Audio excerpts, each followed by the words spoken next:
Hello again, Leo, Dadhichi Toth here from astrology.com.au. This is a segment for March 2015 for a brief overview of your horoscope. I hope you looked at the introduction because I was talking a lot about purpose, destiny, what it is you want to do, how it is you're going to get there, and I guess the purpose of this monthly forecast is just to give you an overview of where the planets are and how generally for the masses born under the sign of Leo can move forward and achieve something that's going to make them happy. You know, the month starts off with a lovely combination in the ancient Vedic tradition of astrology in which I've been trained. You know, when there are benefic planets, good planets on either side of a house, as in your case this month, Moon in the sign of Cancer and Jupiter in the sign of Leo. This is two very positive influences. A third influence, Mercury in the 7th house, means that generally this month should be quite good. And you've got Mars and Venus in your 9th house.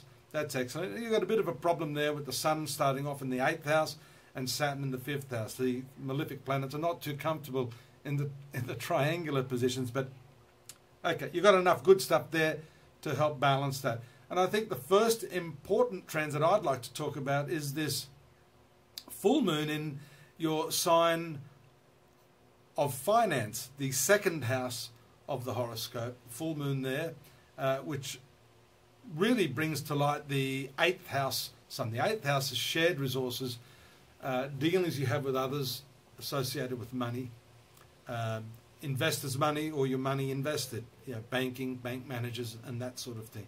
But I like the full moon.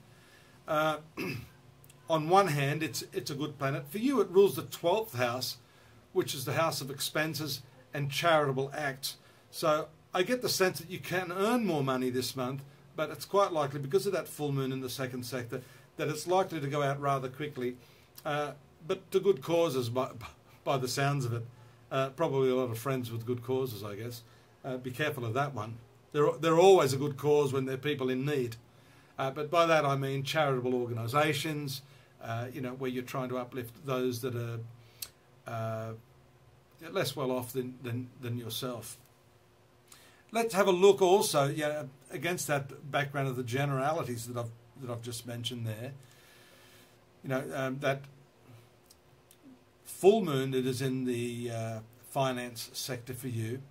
We see another important conglomeration of planets there in your 9th house, and the 9th house has a lot to do with learning.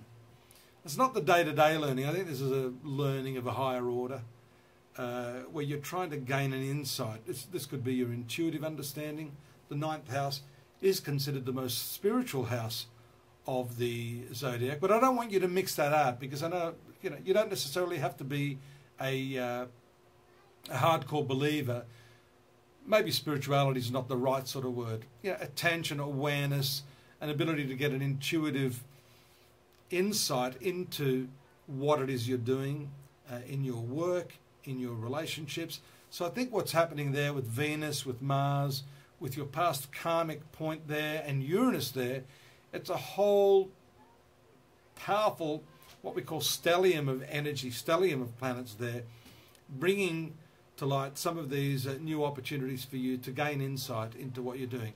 Of course, for some of you this may involve taking on higher educational pursuits, study courses to improve your skill sets for your work, all these sorts of things happening, and these are shown by that very powerful starting transit of Jupiter to Uranus, a triangular aspect on the 3rd, Venus triangulating Jupiter on the 5th, Venus conjoining Uranus on the 5th, so a lot of stuff happening on or about the 5th, and Venus in triangular aspect to the Sun on the 7th. So that first week is chock full of mostly good aspects. There is a problem there. We see on the 5th, there could be an ethical problem that you have to deal with. Venus in the right angle to Pluto. Pluto in your 6th house, that's transforming the way you work, the way you deal with your co-workers, and just generally the methodologies employed in the way you do things. So this is augmenting that and show you that there are intuitive responses to some of the challenges that confront you now in the next month or two. Mars is also going to be doing those same sort of aspects. It's sort of like a Groundhog Day of planetary movements. Venus is going to do those aspects that I just mentioned on the third, the fifth, the seventh, and then Mars will do the same on the 10th and the 12th. So although Mars brings with it a lot more dynamic and aggressive energy, so be careful too travelling, because the ninth house is a place of journeys. And when you've got that conjunction of Mars and Uranus in that ninth house, that can be a bit of a red flag. Be careful, don't rush, don't make hasty travel plans. You know, plan that through and don't be impulsive. Mercury moves to the 8th house. That's what I mentioned as the background to some of your activities, dealing with investors, other people's money, your savings, your superannuation, your retirement, and a lot of those sort of problems that you probably push to the side and don't want to know about. I've got a few friends that actually hate dealing with finance, with money.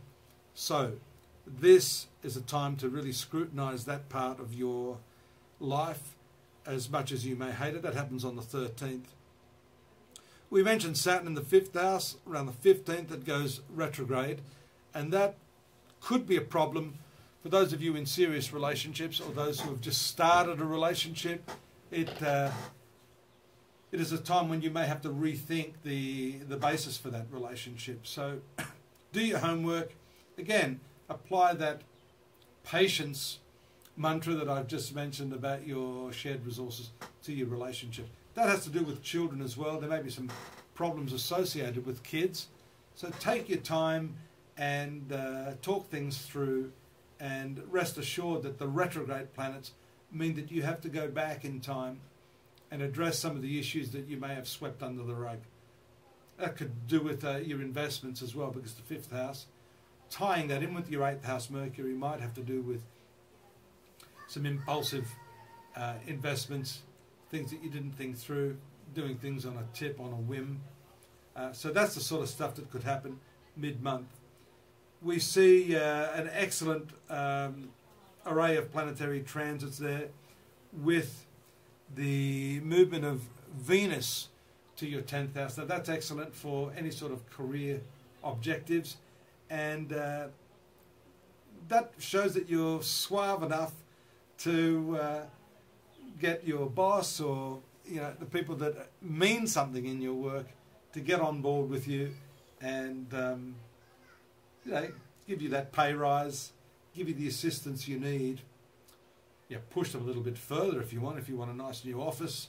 In any case, Venus is the planet that is very lucky, and moving into the apex of your horoscope heralds the start of some really, really good things throughout the next month or so. It also indicates a lot of social activity associated with your work. So that's a nice sort of counteraction to any stresses that you may have had in your professional activities.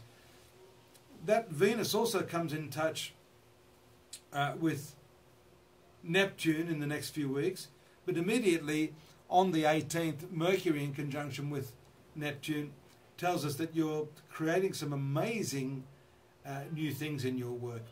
You have new ideas. They could be very, very unique, so you need to trust your instincts on that and share those ideas with people, because that can be the start of some brand new path professionally for you.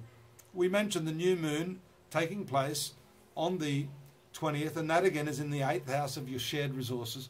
So that could be the point at which you really, really get to understand what it is you want to do financially, how it is you want to sort out your issues of financial security. It could also mean the change of a bank, change of a superannuation plan, and a fresh approach to dealing with finances generally. I hope that's helped you. I'll be back next month as usual. In the meantime, join me at my website, astrology.com.au. We have the daily, yearly and monthly readings there in more detail, along with free readings and the services of myself, along with hundreds of other psychics and clairvoyants if you need some more personal advice. Take care. Bye for now.